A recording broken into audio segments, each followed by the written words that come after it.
Conversa com meu povo. Sou o cônego Vladian Silva Alves, pároco da Paróquia Santíssima Trindade e diretor-geral da Faculdade Católica de Belém. Estarei com vocês aqui em alguns programas, a pedido de Dom Alberto, Taveira Correia, nosso arcebispo, e assim poder, através desse programa, conversar com vocês sobre alguns temas. E neste programa gostaria de falar sobre a realidade da morte, já que estamos comemorando os fiéis defuntos, nos veem esta realidade da morte, como entendê-la, como experimentá-la e vivê-la, né? Então, assim, possamos, é claro, à luz da fé em Cristo Jesus, que ressuscitou, compreender e aprofundar, e como viver e antecipar já aqui as realidades mesmas, a realidade mesma da vida eterna. De imediato me vem aquela afirmação de São Paulo, na sua primeira carta aos Coríntios, que nos diz: se Cristo não ressuscitou, vã seria a nossa fé. A sociedade atual pode adotar várias posturas em relação à morte, tratá-la como um tabu, reprimi-la,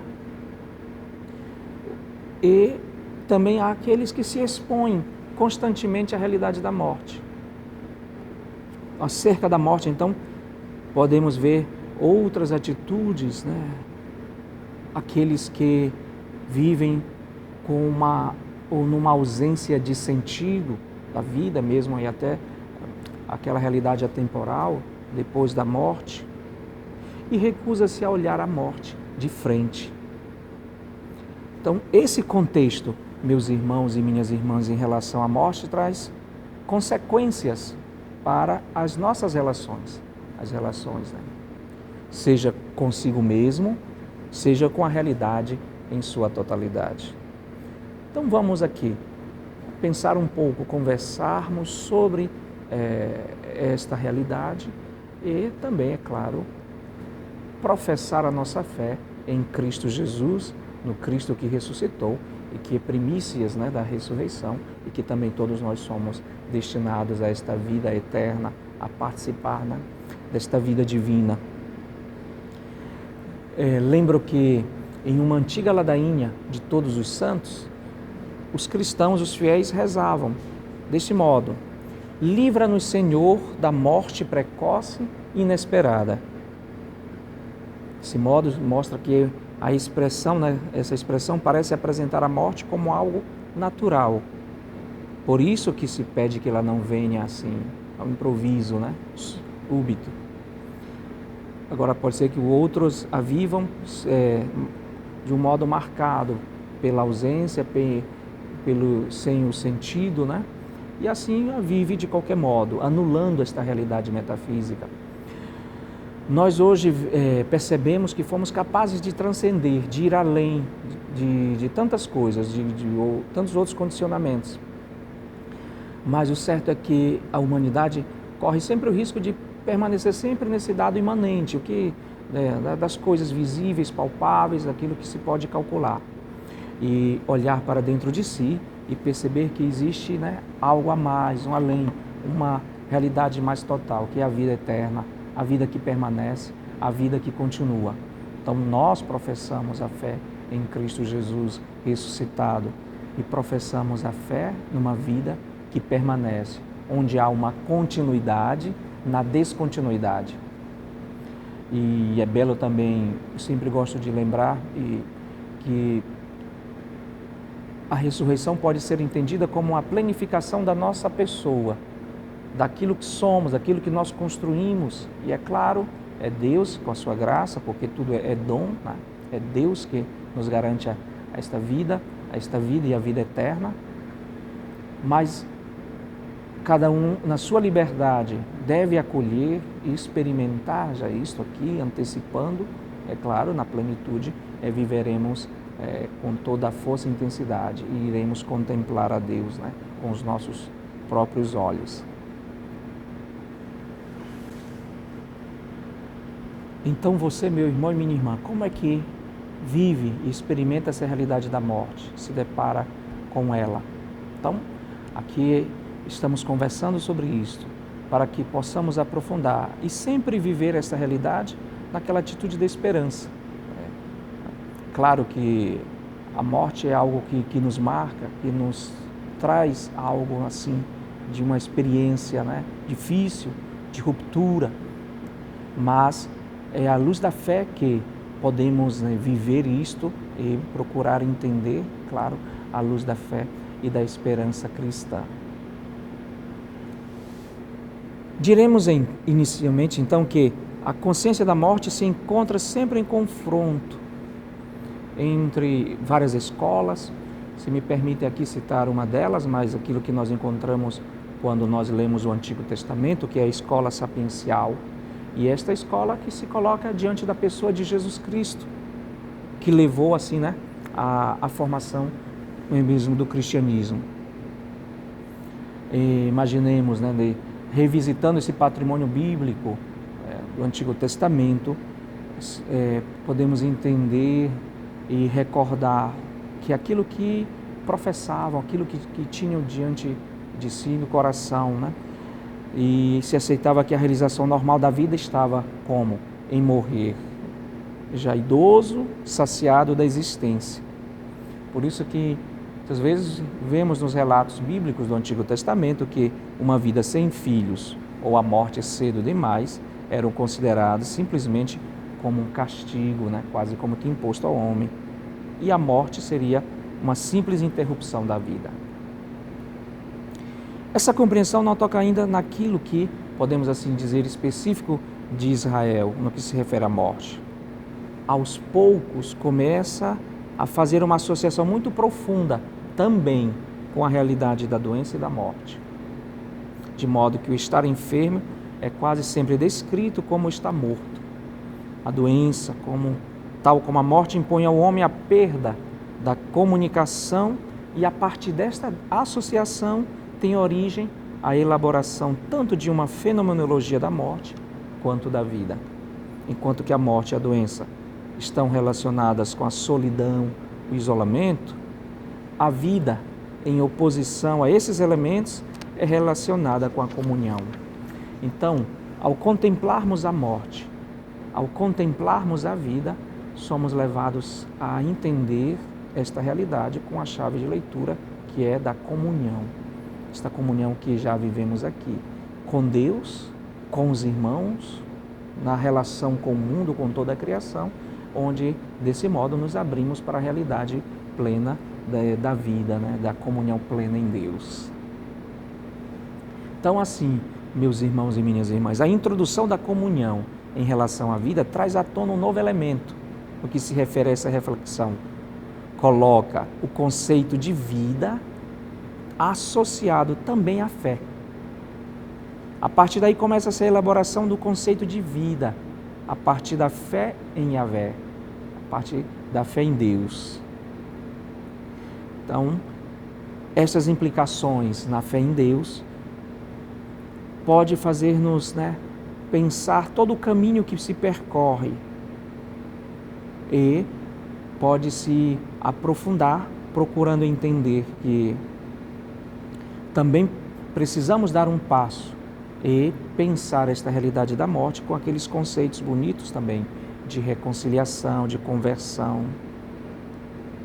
Então, conceitos que abriram uma nova possibilidade para entender o exercício também da misericórdia. E os salmos, como tomamos para rezar, né? Os salmos, vemos que os salmos contribuíram para realçar esta misericórdia exercida por Deus.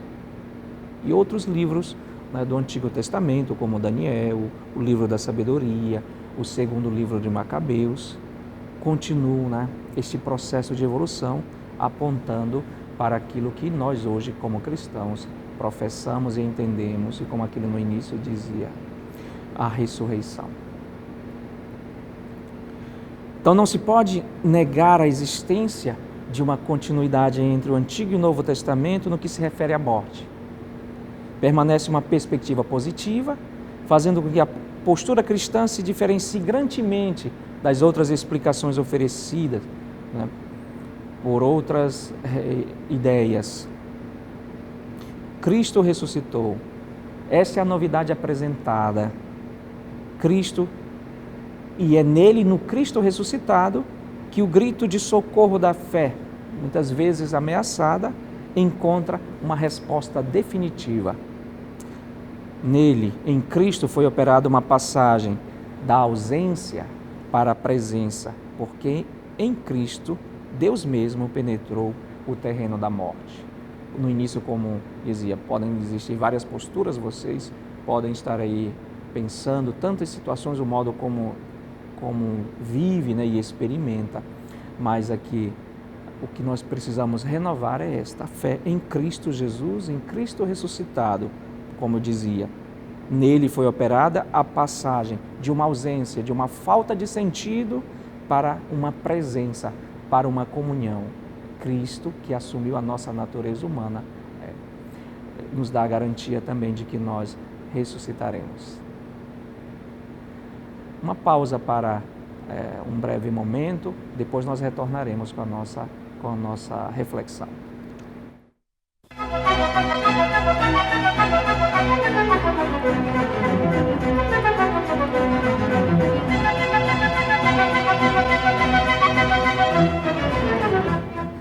Voltando com conversa com meu povo, estamos hoje pensando, refletindo, aprofundando nossa fé em Cristo Jesus e Cristo ressuscitado, falando sobre a realidade da morte, alguns acenos em que diz respeito ao patrimônio bíblico, né, do Antigo Testamento, e também o modo como muitas pessoas se colocam diante da morte, e aí nós vamos reafirmar, né, a fé em Cristo Jesus e Cristo ressuscitado, na ressurreição dos mortos, na vida que continua, na vida que permanece, e Deus que planifica esta vida esta desejada e querida pelo Senhor. E no primeiro bloco nós falávamos um pouco sobre algumas realidades, né, do Antigo Testamento, que assim, uma evolução que houve, né, claro, de modo muito sintético, muito rápido. Falamos e vimos, né, sobre o crescimento do entendimento em relação à morte, que depois outros conceitos entraram. E agora não se pode negar a existência de uma continuidade entre o Antigo e o Novo Testamento no que se refere à morte. Permanece uma perspectiva positiva, fazendo com que a postura cristã se diferencie grandemente das explicações oferecidas por outras realidades, por outras ideias. Então, partindo da ideia de que o homem tem sempre no coração o anseio de imortalidade, a morte proporciona ao homem um encontro com a vida. É isso que nos diz a mensagem cristã, é isso que desejo reafirmar aqui, ao explicar a vida e a morte por meio da cruz. A cruz nos convida a ver na morte não somente o fim da existência biológica, uma vez que a morte se apresenta ao homem de modos distintos, uma existência vazia que se reduz a uma vida aparente, num processo físico de dissolução manifestado na doença e culminando na morte física, e por fim no impulso do amor que renuncia à vantagem própria em favor da verdade e da justiça. Então, já podemos assim entender, à luz de Cristo, nós entendemos que devemos viver esta realidade neste impulso próprio do amor. E assim, meus irmãos e minhas irmãs, diante dos diferentes tipos de manifestação da morte, é importante lembrar aqueles significados. Claro que a morte provoca a destruição física, psíquica, mental, alguns podem pensar desse modo, mas podemos pensar também assim, que a morte nos dá a possibilidade de encontrar-nos conosco mesmos. E nesse sentido é válida a concepção de que a aceitação transformadora da morte possibilita ao homem um maior amadurecimento para a verdadeira vida, e esta vida eterna. O próprio Cristo é a palavra de vida eterna, e nós a acolhemos E ao acolher o Senhor, sua vida, através dos sacramentos, sobretudo pela Eucaristia, ao receber a sua vida que nos é dada, nos é comunicada, fazemos a plena comunhão com o Senhor, com Deus, deste modo. Por quê? Porque a morte não se reduz simplesmente ao momento daquela morte clínica, mas é uma realidade que a cada dia vamos vivendo, entregando-nos. E é claro, quanto mais nos entregamos ao Senhor, tanto mais recebemos esta vida. É como a Eucaristia que nós celebramos. Sempre me vem a recordação, lembrança, quando nós oferecemos o pão e o vinho, que faz-nos lembrar e recordar o sacrifício do Senhor, como assim Ele quis fazer isto em minha memória. Quanto mais nós nos entregamos também, tanto mais nós recebemos a vida. Esta é a dinâmica bela e profunda de quem procura viver esta comunhão com o Senhor. Assim, então, aos poucos, a morte vai ganhando também a conotação da vida em Cristo, como eu dizia. Isso implica o quê? A consciência de que quanto mais o homem se apoia ou se apoiar em si mesmo, tanto mais se apoiará sobre o nada. Porém, é necessário esclarecer que o caminho proposto, por esse caminho próprio da teologia da cruz, não sugere uma passividade. Pelo contrário, a concepção de vida que brota do Senhor exige posturas essenciais, tanto para com o próprio Cristo, quanto para com os irmãos. Duas coisas que devemos lembrar, isso que gostaria de deixar e ressaltar aqui nesta conversa com vocês, que é a comunhão e o compromisso, a responsabilidade com a vida. Hoje, a humanidade procura uma qualidade de vida. E isso aqui, claro, deve ser procurado, deve ser entendido. Todos devem ter acesso à saúde, acesso à moradia, à educação, acesso à alimentação. Todos devem ter, claro, uma vida digna. Mas, em busca desta qualidade, não podemos esquecer, é isso que, ao celebrarmos ou comemorarmos os fiéis defuntos, onde nós, na Eucaristia e ao rezarmos por eles, pedimos para que possam viver plenamente a vida e as alegrias da vida eterna. Mas não podemos esquecer, já que é isso que nos faz lembrar, a sacralidade desta vida. São dois conceitos que devem caminhar juntos. Então você não pode procurar a qualidade de vida sem esquecer que esta vida é sagrada, é um dom dado pelo Senhor e que está assim, um dom destinado, a vida destinada a esta eternidade, a viver para sempre com o Senhor. Então, aqui espero que possamos deixar e ressaltar este compromisso, esta comunhão com Deus, com os irmãos e um compromisso com toda, claro, a criação, que está destinada também a toda essa realidade nova que aguardamos e que esperamos. E assim, então, fica o convite para todos nós e dizermos assim um sim à vida, e a vida na sua totalidade, lembrando, repito, da qualidade da mesma, mas também da sua sacralidade. Antes de tudo, meus irmãos e minhas irmãs, a fé cristã está voltada para a vida. Ela crê no Deus dos vivos. É isto que nós professamos. Isso faz com que a fé cristã se posicione sempre a favor da vida em todos os seus mais diversos níveis e reconheça como um dom de Deus, mesmo quando ela estiver marcada pelo sofrimento. A fé cristã tem uma compreensão da vida humana muito mais profunda e abrangente do que aquela da mera biologia. Não somos apenas biologia, um composto de um corpo biológico, mas quando refletimos a antropologia teológica, nós lembramos que nós somos também uma biografia.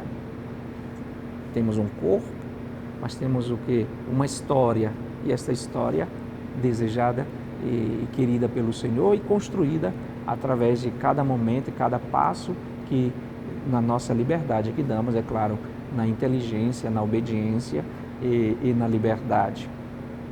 Deus assim que nos concede esta graça. Então, não somos só um composto biológico, onde as ciências podem ter uma determinada compreensão, mas somos uma biografia. Temos aquela realidade interior que nos abre para o eterno, para a relação com o Senhor. A fé não busca o sofrimento, mas sabe que ele faz parte da vida e que existem várias formas, né, de encarar isto, de viver ou a apatia ou uma busca desenfreada do prazer. Então, o cuidado que devemos ter de como colocar-se no mundo, né, e pôr-se no mundo. Então, estas mais diversas posturas que podemos aqui citar diante do sofrimento explicam a diferença, né, entre a morte de Cristo. Se vocês me permitem, me vem na lembrança, e muitos refletem, né, sobre isto, a morte de Cristo e a de Sócrates. Quem já estudou um pouco filosofia vai lembrar, né? Cristo morre gritando, depois de ter provado toda a angústia e de ter sido abandonado, ao contrário do filósofo que morre serenamente. Isso pode ser, né, para alguns, uma possibilidade de refletir uma tentativa de eliminar a dor e o sofrimento, ou entender também a fuga da própria vida. E aí nós cristãos, né, que Deus queira que soframos, mas faz parte da dimensão própria da vida, marcada pelos seus condicionamentos e pelas consequências do pecado.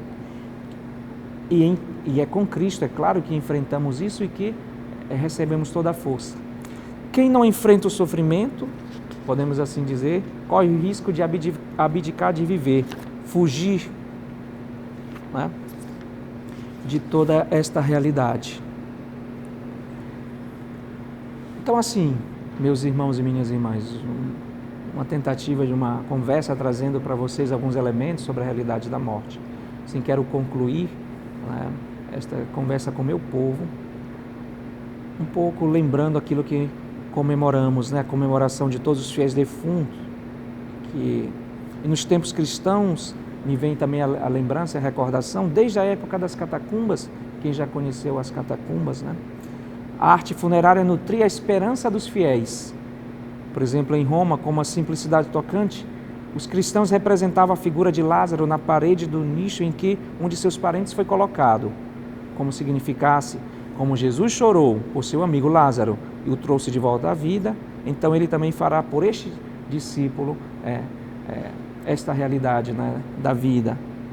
A comemoração litúrgica de todos os fiéis falecidos, sabemos, né, que toma forma no século IX, em um ambiente monástico, e a esperança cristã é fundada, como eu procurei um pouco, mesmo que rápido, né, fundada na Sagrada Escritura, na bondade invencível da misericórdia de Deus. Eu sei que meu Redentor está vivo e que um dia contemplarei com meus próprios olhos. Lembramos, né, como exclamou Jó no meio de uma realidade de tormento, de sofrimento. Portanto, a morte não é a dissolução na poeira, o destino final do homem, mas atravessado a escuridão da morte, teremos então a visão de Deus. Paulo, né, toma isto, que coloca a morte e a ressurreição de Jesus, né, para nós. Os discípulos são chamados para a mesma experiência. Na verdade, toda a sua vida, nossa vida carrega os estigmas do mistério pascal que nós celebramos e que é uma vida guiada pelo Espírito do ressuscitado. Por esta razão, nós rezamos pelos nossos entes queridos, falecidos, e que confiamos a sua intercessão. E aí comemoramos, finalmente, com esta comemoração, podemos assim alimentar a esperança de alcançar também o céu, todos nós. E vivendo nesta esperança, todos aqueles que desde o início do mundo, só Deus conheceu a fé, de modo que, purificado de cada mancha do pecado, tendo entrado na comunhão da vida celestial, podem desfrutar da visão beatífica e a visão eterna, que nós também somos destinados. Então, comemorar todos os fiéis falecidos, onde a igreja nos pede, já solicitem celebrar com o devido louvor todos os seus filhos e filhas que se alegram no céu, que tenham cuidado de interceder, né, em Deus pelas almas de todos aqueles que nos precederam no sinal da fé e que estão aí na esperança, vivendo já, né, nós aqui antecipando na vida, como eu dizia, através da comunhão de um compromisso e abrindo-nos para esta eternidade.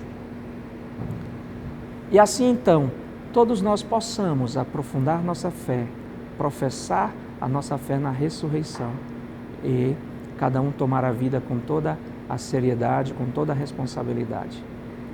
Obrigado a todos e que assim Deus nos abençoe. Em nome do Pai, do Filho e do Espírito Santo. Amém.